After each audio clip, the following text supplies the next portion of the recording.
పిన్నెల్లి సోదరులకు సుప్రీంకోర్టులో షాక్ తగిలింది. జంట హత్య కేసులో పిన్నెల్లి సోదరుల బెయిల్ రద్దు చేసింది. గతంలో ఇచ్చిన ముందస్తు బెయిల్ను రద్దు చేసింది సుప్రీంకోర్టు. 2 వారాల్లో సరెండర్ కావాలంటూ ఆదేశించింది. పల్నాడు జిల్లా గుండ్లపాడుకు చెందిన టీడీపీ నేతలు జవిశెట్టి వెంకటేశ్వర్లు, కోటేశ్వరరావు సోదరులను మే 26న హత్య చేశారు దుండగులు.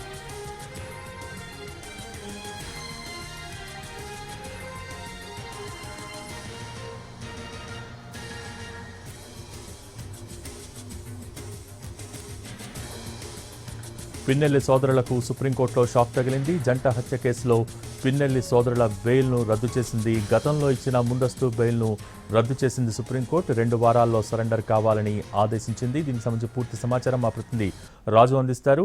రాజు, సుప్రీంకోర్టు ఏమని ఆదేశించింది ఈ కేసుకు సంబంధించి?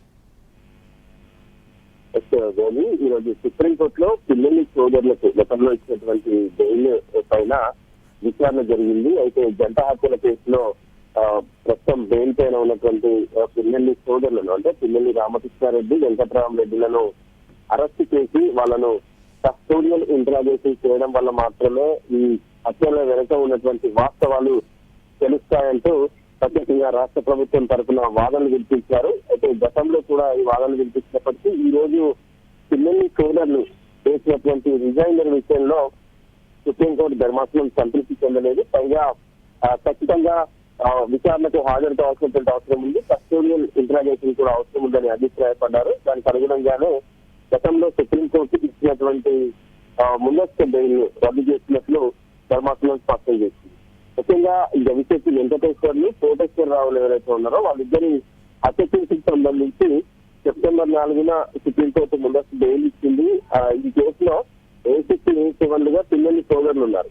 ప్రత్యక్ష సాక్షి తోట ఆంజనేయులు ఇచ్చినటువంటి ఫిర్యాదు మేరకు పిన్నెల్లి సోదరులను ఈ కేసులో ముద్దాయిలుగా చేర్చారు పోలీసులు. సో దానికి అనుగుణంగానే అయితే ఎప్పుడైతే బెయిల్ రద్దు చేశారో ఆ వెంటనే పిన్నెల్లి సోదరుల తరఫున వాదన వినిపించినటువంటి అడ్వకేట్ తమకు సరెండర్ అవ్వడానికి 2 వారాల గడువు కావాలని కోరారు. దాంతో సుప్రీంకోర్టు ధర్మాసనం 2 వారాల గడువు కూడా ఇచ్చింది. సో 2 వారాల్లోగా పిన్నెల్లి సోదరులు పోలీసుల ముందు సరెండర్ కావాల్సి ఉంటుంది.